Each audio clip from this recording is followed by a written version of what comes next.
हे Sanaya listen.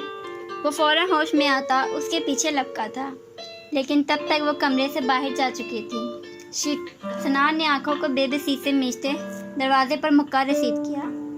क्या वो मेरी बात का गलत मतलब ले गई? इसलिए ही ऐसे देख रही थी मुझे। उफ। सनाया, सलाम है तुम्हारी सोच को। अब तो टाइम बहुत हो गया, इस टाइम उसके पास जाना मुनासिब नहीं। सुबह ही बात करूँगा तुमसे मिस मसूमा। मैं तुम्हारी आंखों में अपने लिए नफरत नहीं दे सकता यार। सनाया मरना चाहे तुम्हारी नफरत से। उफ। वो अपने बालों को दोनों हाथों में दबोचता हुआ कल का लाहिया अमल सोचने में गुम था। चलो सनान, अभी फ्रेश होते हैं पहले। वो बड़बड़ाता हुआ अलमारी की जानिब बढ़ गया। वो भागकर फौरन अपने और याले के मुश्तरका कमरे में आई थी। कमरे में दाखिल होते ही उसने पलटकर दरवाज़ा लॉक किया और आंखों में आई नमी को अपने अंदर धकेलते हुए एक गहरा सांस लिया। इतनी देर से कहाँ थी तुम सनाया? तुम्हें पता है स्नान भाई आ गए हैं। वॉशरूम से निकलती याले उसकी पुश्त को देखकर बोली। कहीं नहीं, ऊपर थी। सनाया ने पलटकर उससे कहती फौरन वॉशरूम की जानिब बढ़ गई और स्नान वाली बात को जानबूझकर अनसुना कर गई। याले ने वॉशरूम में जाती सनाया को देखा और फिर कंधे उचकाती बेड की जानिब बढ़ गई। उसने वज़ू करके नमाज अदा की थी। दुआ के लिए हाथ उठाए तो सोचों का तसलसल उस सितमगढ़ की ज़ात थी जो न जाने कहाँ गुम था।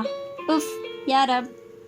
वो गहरा साफ भरती दिल में बेबसी से बोली, बस कर देना, मैं थक गई हूँ एक नामहरम की मोहब्बत का बोझ उठाते उठाते। प्लीज़ अल्लाह जी, उसको मेरा महरम बना दें, कोई वसीला बना दें। आप तो दिलों के फेरने वाले हैं, उनके दिल में मेरे लिए जगह बना दें। वरना आँखों से कहती आंखें मूंद गई। कुछ देर और दुआ करने के बाद वो आमीन कहती उठी थी। जाए नमाज को लपेटकर जगह पर रखती वो बेड पर जाकर लेट गई थी। इस बार सोचों में स्नान की बातें और लहजा घूम रहा था। कितनी अजीब बातें कर रहे थे, पता नहीं समझते क्या है खुद को। सोशल मीडिया पर इतने फेमस हैं, पता नहीं कितनी लड़कियां बात करने के लिए तरसती होंगी और न जाने कितनी उनके पीछे पागल और दीवानी होंगी। ऐसा कैसे हो सकता है कि सोशल मीडिया यूज़ और स्टार हो और गर्लफ्रेंड ना हो? पता नहीं कितनी तो गर्लफ्रेंड बनाई हुई होंगी। अब क्या बाहर की लड़कियों से मुंह मार मार कर थक गए हैं जो अपनी कज़नों से ऐसी फजूल बकवास शुरू कर दी है। मुझे भी अपनी गर्लफ्रेंड्स की तरह ऐसी वैसी लड़की ही समझा हुआ होगा, तभी तो आके इतने आराम से ऐसी फजूल बातें कर रहे थे। कमरे की छत को देखती वो दिल में सोच रही थी। फिर उसने गहरा सांस भरा था, आंखों में एकदम नागवारी उतरी थी। मुझे नफरत हो रही है आपसे सनान। कितने बुरे हैं आप। आपको ज़रा भी शर्म नहीं आई होगी मेरे बारे में ऐसी घटिया सोच रखते हुए। अल्लाह पूछेगा आपसे। या अल्लाह, पता नहीं क्यों पर मेरे दिल में उनके लिए नफरत आती जा रही है। मुझे उनसे बिल्कुल भी ऐसी उम्मीद नहीं थी। मैंने कभी नहीं सोचा था वो ऐसे होंगे। उफ, मैं यहाँ से वापस चली जाऊँगी अब। मुझे नहीं रहना यहाँ, मुझे उनकी शक्ल भी नहीं देखनी। वह इस तराबी कैफियत में सोचों में मगन थी। वो सनान ने हद से ज़्यादा बदगुमान हो चुकी थी शायद। आंखों में नमी आई थी जिसे उसने फ़ौरन अपने अंदर धकेला और आंखें मूंद गई सोने के लिए। याले तो कब की सो चुकी थी। अपने कमरे में बेड पर लेटा सनान बेचैन सा करवट पे करवट बदल रहा था, पर बेचैनी ने तो जैसे ना ख़त्म होने की कसम खा रखी थी। उफ, ये क्या हो रहा है मुझे? मेरे दिल में ऐसी अजीब सी घबराहट क्यों हो रही है? वो बेड पर उठ बैठा और दाएं हाथ को दिल के मुकाम पर रखते हुए बड़बड़ाया। आंखों के सामने अचानक ही सनाया का चेहरा आया तो उसने आंखों को नरमी से बंद कर लिया, जैसे वो सनाया के अक्स को अपनी आंखों में कैद कर लेना चाहता था।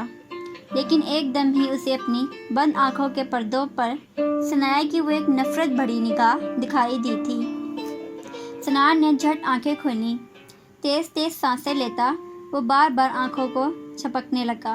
उफ, वो बेबसी से बोला और सर को हाथों में गिरा गया। या अल्लाह, उसके दिल में मेरे लिए कभी नफरत ना डालना, मैं बर्दाश्त नहीं कर पाऊंगा या रब। या अल्लाह, उसकी वो एक निगाह ही मुझे बेसुकून कर गई है। मैं कैसे बर्दाश्त करूंगा उसकी नफरत? पता नहीं क्यों पर ऐसा महसूस हो रहा है जैसे मेरा दिल बंद हो जाएगा उसकी नफरत देखकर। नहीं या रब, اس کی آنکھوں میں اپنے لیے نفرت نہیں دیکھنا چاہتا۔ اسے مجھ سے بدگمان نہ ہونے دینا۔ میرے دل کا حال اور میری نیت تو آپ کو پتہ بھی تھی نا۔ یا اللہ، وہ کیسے میری بات کو غلط سمجھ گئی۔ اب اسے کون سمجھائے؟ سنان مر نہ جائے اس کے بارے میں ایسی سوچ بھی اپنے ذہن میں لانے سے پہلے وہ دھیرے دھیرے سے کہتا، ایک بار پھر بیٹھے بیٹھے پھر آنکھیں موند گیا۔ دوبارہ آنکھیں کھولیں تو ان میں ہلکی سی نمی تھی۔ گہرا سانس ہوا کے سپرد کرتے ہوئے اس نے چہرہ موڑا تو نظروں کے سامنے بالکنی آئی جہاں ثنایا کھڑی تھی۔ بے ساختہ وہ اپنی جگہ سے کھڑا ہوتا، پیروں میں سلیپرز پہنتا بالکنی کی جانب بڑھا تھا اور عین اسی جگہ جا کھڑا ہوا جہاں ثنایا کھڑی تھی۔ ٹھنڈی ہوا کے جھونکے اس کے وجود سے ٹکرائے تو اس نے ایک لمبا سانس لے کر ہوا کو اپنے اندر انہیل کیا۔ پھر اس کی نظریں سامنے آسمان پر چمکتے اس چاند پر گئیں جو پوری آب و تاب سے کھڑا اسے ہی دیکھ رہا تھا۔ اس کے کانوں میں ایک دم ثنایا کی کہی گئی باتیں گونجیں تو وہ مدھم آواز میں بڑبڑایا، زندگی تیرے تعاقب میں ہم اتنا چلتے ہیں کہ مر جاتے ہیں۔ ثنایا نے آہستہ سے نفی میں سر ہلایا۔ کتنی گہری باتیں کرتی ہو تم ثنایا۔ وہ بس سوچ کر رہ گیا اور چاند کو دیکھنے لگا۔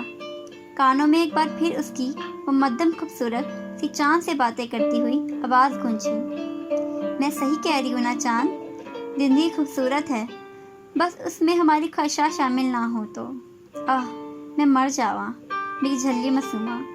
کبھی پودوں سے باتیں کرتی ہے تو کبھی چاند سے۔ کیا انسان کم پڑ گئے ہیں تمہاری زندگی میں، یا ان سے اکتا گئی ہو جو ان تنہائیوں کو اور ان چیزوں کو اپنا ساتھی بنا بیٹھی ہو؟ وہ جیسے اپنے خیالوں میں اس سے مخاطب تھا۔ خواہشات کے بغیر انسان اور اس کی زندگی دونوں ہی ادھورے ہیں، اور تم کہتی ہو کہ خواہشات کے بغیر ہی زندگی خوبصورت ہے۔